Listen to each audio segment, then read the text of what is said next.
Yes, we are live now. Hello friends, this is Himanshi and welcome to Let's Learn. Discuss करेंगे child development and pedagogy के कुछ 500 best questions की जो series है उसमें रहेगा डे 9 यानी कि पार्ट जो है वो 9th है। और अभी आपके लॉकडाउन के दिन भी काफ़ी रहते ही हैं, तो उस चक्कर में स्टार्ट करते हैं। थॉर्नडाइक के बारे में पहला क्वेश्चन आपसे पूछता है। कुछ 20-21 क्वेश्चंस करेंगे बट अच्छे क्वेश्चंस होंगे, कई जगह आप अटकेंगे भी और कई जगह आप आसानी से आंसर भी कर पाएंगे। तो स्टार्ट करते हैं। सभी को गुड इवनिंग, नमस्कार, राम राम, सत श्री अकाल, अस्सलाम वालेकुम, whatever you feel connected with. खुश रहिए, बेहतर रहिए, पॉजिटिव रहिए और ध्यान रखिए। स्टार्ट करते हैं। पहला क्वेश्चन आपके सामने है, थॉर्नडाइक का कौन सा नियम तैयारियों पर जोर देता है? भाई थॉर्नडाइक का कौन सा एक नियम है? 5 जो हैं थॉर्नडाइक के, EL थॉर्नडाइक यानी एडवर्ड ली थॉर्नडाइक के कुछ 5 प्राइमरी सेकेंडरी लॉज हैं और कुछ 3 प्राइमरी लॉज हैं। 3 मुख्य नियम और 5 गौड़ नियम। ठीक है बात।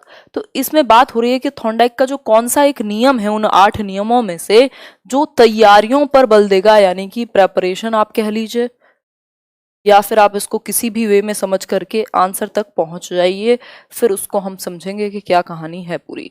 कल जो एक क्वेश्चन था अवलोकन वाला, उसको ठीक कर लेना, मैंने उसको अनुकरण समझ करके उसमें मिस्टेक मैंने की है, तो वो बेंड्यूरा का नहीं था, वो ऑब्जर्वेबल बिहेवियर यानी व्यवहारात्मक या व्यवहार जो आपका बिहेवियरिज्म है उससे ही संबंधित था। हालांकि मैंने अपडेट कर दिया था उसमें आंसर में, अगर आपने वो कमेंट देखा हो पिन करके।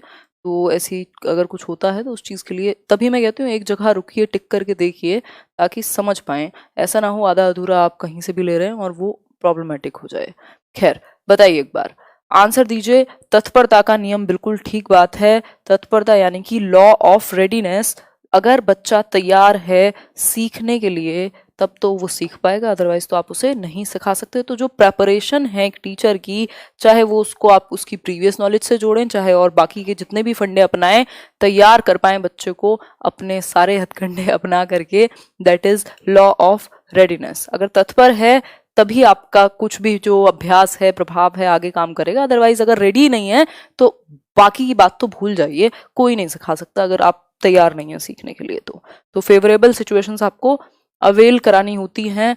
अगर हम बात करें लॉ ऑफ रेडीनेस की, निम्नलिखित में से कौन सा एक व्यवहार की पुनरावृत्ति को बढ़ावा देता है, यानी कि जो आपका बिहेवियर है वो रिप्रोड्यूस करेंगे आप, या कहें तो उसको रिपीट करेंगे अपने किसी भी एक पर्टिकुलर व्यवहार को। इसमें से कौन सी एक बात, कौन सा एक जो ऑप्शन है वो सुनिश्चित करेगा आपके बिहेवियर के रेपिटेशन में कौन सी एक बात काम आएगी? पहला है पुनर्बलन यानी रीइंफोर्समेंट, सुषुप्ता, चंकिंग या फिर दंड। बताइए एक बार। तो ये बात हम समझते हैं कि रीइंफोर्समेंट जो है, रीइंफोर्समेंट का काम ही है कि किसी भी एक पर्टिकुलर बिहेवियर को वो रीइंफोर्स करे, यानी उसका जो अकरेंस है उसको बढ़ाए, उसकी जो रिपीट होने की जो प्रवृत्ति है उसको बढ़ाए, यानी कि उसके होने को बढ़ाए। तो पुनर्बलन क्या है? आपके व्यवहार को पुनर्बलित करेगा, रीइंफोर्स करेगा, एक तरीके से आपको बार बार वही व्यवहार आप करें, इसलिए रीइंफोर्समेंट दिया जाता है कि हाँ जो आप चाहते हैं जो व्यवहार वो रिपीट हो।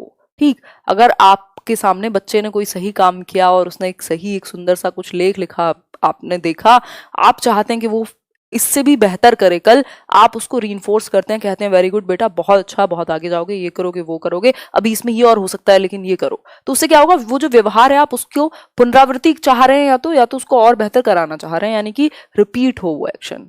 आगे बढ़ेंगे नेक्स्ट क्वेश्चन पर। नोटिफिकेशन का कुछ इशू है, यूट्यूब में ग्लिचेस चलते रहते हैं और आजकल वैसे भी थोड़ा सा समय जो है वो टेढ़ा मेढ़ा है, उस चीज़ के लिए परेशान ना हो। 9 बजे आप आएंगे, 9 से 9:15 के बीच में, तो यहाँ लाइव चलता मिलेगा, है ना। अब टेक्निकल चीज़ें हैं, कभी कभी चीज़ें हो जाती हैं। अब ये तो दोष हमसे दिया नहीं जाएगा कि यूट्यूब ये करता है ना। यूट्यूब अच्छा प्लेटफॉर्म है और हर एक चीज़ के पॉजिटिव और नेगेटिव्स होते हैं, जैसे कि इंसानों के। निम्नलिखित में से कौन सी प्रथाएं सार्थक अधिगम को बढ़ावा देती हैं, यानी मीनिंगफुल लर्निंग को कौन सा एक तरीका है इन 4 ऑप्शंस में से जो प्रमोट करेगा?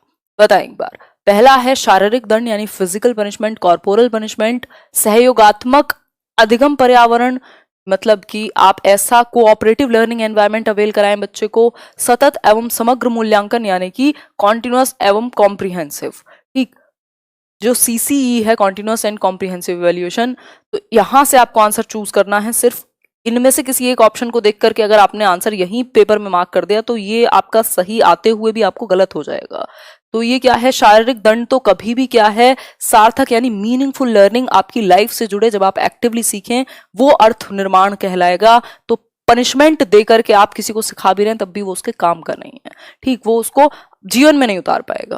तो सहयोगात्मक यानी कोऑपरेटिव लर्निंग एनवायरनमेंट हो और कॉन्टिन्यूअस एंड कॉम्प्रिहेंसिव इवैल्यूएशन होता रहे बच्चे का समय समय पर और हर एक पक्ष में। कॉम्प्रिहेंसिव से मतलब क्या है, समग्र से मतलब क्या है, हर एक पक्ष में, चाहे वो शैक्षिक हो, चाहे वो सह शैक्षिक हो, चाहे वो पेपर पेंसिल का टेस्ट हो, चाहे वो उसकी बाकी की एबिलिटीज का टेस्ट हो, उसके स्पोर्ट्स से लेके, ड्राइंग से लेके, पेंटिंग से लेके 50 और चीजों का, म्यूजिक से लेकर के। तो आंसर क्या होगा, सेकंड और थर्ड सही है, फर्स्ट जो है वो गलत है। बहुत सिंपल सा आंसर हो गया, बाकी सभी में जो है बिल्कुल फोर्थ यहाँ पर है ही नहीं, बाकी सब में फर्स्ट दिया हुआ है, जहां फर्स्ट दिया हुआ है वो आंसर हो नहीं सकता। तो बहुत ही सिंपल सा आंसर ए निकल के आ जाएगा। आगे बढ़ेंगे, इस तरह के क्वेश्चन काफी प्रमोट हो रहे हैं आजकल पेपर्स में, नॉट ओनली और बट, या इसके अलावा all of these, two of these, इस तरीके के क्वेश्चन काफी पूछे जा रहे हैं। तो इनको लेकर के थोड़े से सतर्क रहने की जरूरत है। DEET+B में भी यही एक जो चलन है उसको फॉलो किया जा रहा है। प्रयत्न त्रुटि अधिगम के थॉर्नडाइक सिद्धांत ने डैश के महत्व पर जोर दिया है। लास्ट तक कीजिएगा, आज क्वेश्चन, कई क्वेश्चन लास्ट में काफी अच्छे हैं। बताइए एक बार। बहुत बढ़िया विक्रम, सही आंसर कर रहे हैं आप लोग। नंदिनी हेलो, है ना, आंसर कीजिए। प्रयत्न त्रुटि अधिगम के थॉर्नडाइक सिद्धांत ने डैश के महत्व पर जोर दिया है। किसकी एक इंपॉर्टेंस को झलकाया है या कहें तो रिप्रेजेंट किया है किसने, थॉर्नडाइक के सिद्धांत ने, ट्रायल एंड एरर थियोरी ने। प्रेरणा है, पुरस्कार है, प्रशंसा है या दंड है। तो लॉ ऑफ रेडीनेस पे आ जाइए आप, इवन लॉ ऑफ इफेक्ट पर भी अगर आप जाएंगे तो आपको प्रेरणा से जोड़ने को मौका मिल जाएगा। यानी कि मोटिवेशन जो है वो इम्पॉर्टेंट है। अगर हम बात करें किसके, ट्रायल एंड एरर से जोड़ सकते हैं हम कि ये इम्पॉर्टेंट फैक्टर है जिसकी वजह से आप रेडी भी हो रहे हैं और आप पर प्रभाव भी पड़ेगा। आगे बढ़ेंगे नेक्स्ट क्वेश्चन पर। नेक्स्ट क्वेश्चन क्या है, थोड़ा सा समझते हैं। थॉर्नडाइक के अनुसार, हाँ बड़ा क्वेश्चन है। थॉर्नडाइक के अनुसार इनमें से कौन सा कथन तत्परता नियम का सबसे अच्छा वर्णन करता है। अब आपको 4 ऑप्शंस पढ़ने पड़ेंगे, मतलब कि 4 ऑप्शंस हैं और लॉ ऑफ रेडीनेस को कौन सबसे बेहतर तरीके से डिफाइन करेगा एज पर थॉर्नडाइक। तो फटाफट से आप आंसर कीजिए। थॉर्नडाइक की ट्रायल एंड एरर लर्निंग है। थॉर्नडाइक को फादर ऑफ एजुकेशनल साइकोलॉजी कहा जाता है क्योंकि उन्होंने बहुत सारा काम किया है लर्निंग के ऊपर और उनका महत्व है लॉज ऑफ लर्निंग से लेकर के आपके ट्रांसफर ऑफ लर्निंग से लेकर के इतने सारे एक्सपेरिमेंट उन्होंने किए, कनेक्शनिज्म की उन्होंने बात की। बताएं एक बार। डाइवर्जेंट थिंकिंग क्रिएटिविटी से जोड़ी जाती है, कई जगह पर गलती देखने को मिलेगी आपको, बट रियलिटी जो है वो यही है। धन्यवाद पूनम जी। बताइए एक बार, आप लोग बहुत अच्छा पढ़ते हैं तो मैं कुछ डिस्कस कर पाती हूँ, है ना। EVS की क्लासेस होंगी, पूरी होंगी, पूरा कंप्लीट किया जाएगा उसको पेडागोजी के सहित। आंसर कीजिए।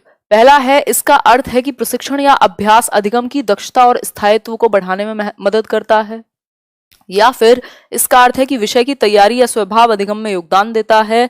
इसका अर्थ यह है कि एक उपयुक्त व्यवहार के प्रहार होने तक जीव अपनी प्रतिक्रिया, ये तो लॉ ऑफ मल्टीपल रिस्पॉन्स हो जाएगा। इसका अर्थ है कि प्रयास और त्रुटि के कारण संबंध बनते हैं। बताइए एक बार आंसर क्या होगा। तत्परता के नियम की बात हो रही है, ये कनेक्शनिज्म पर जोर देगा, सबसे अच्छा वर्णन। तो आंसर कीजिए, मिक्स्ड आंसर आ रहे हैं अभी भी। इसका अर्थ है कि प्रशिक्षण या अभ्यास अधिगम की दक्षता और स्थायित्व को बढ़ाने में मदद करता है, और दूसरा है इसका अर्थ है कि विषय की तैयारी या स्वभाव अधिगम में योगदान देता है।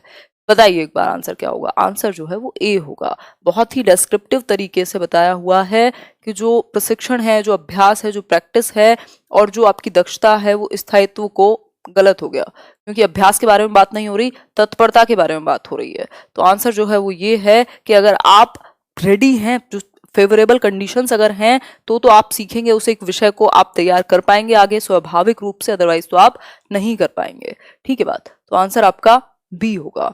आगे बढ़ेंगे नेक्स्ट क्वेश्चन की तरफ। नेक्स्ट क्वेश्चन क्या है, नेक्स्ट क्वेश्चन देखेंगे। नेक्स्ट क्वेश्चन है, कोहलर के अंतर्दृष्टि अधिगम ने सिद्ध किया कि अधिगम डैश है। कोहलर का अंतर्दृष्टि नियम का मतलब है इंसाइटफुल लर्निंग जो थी वोल्फगैंग कोहलर की, जिसमें सुल्तान नाम के चिंपैंजी पर, हालांकि और भी चिंपैंजी थे बट फेमस जो है वो सुल्तान है। तो ये जो अधिगम का ये इंसाइटफुल लर्निंग है वो किस चीज को सिद्ध करता है या किस एक बात पर जोर देता है, बताएं एक बार।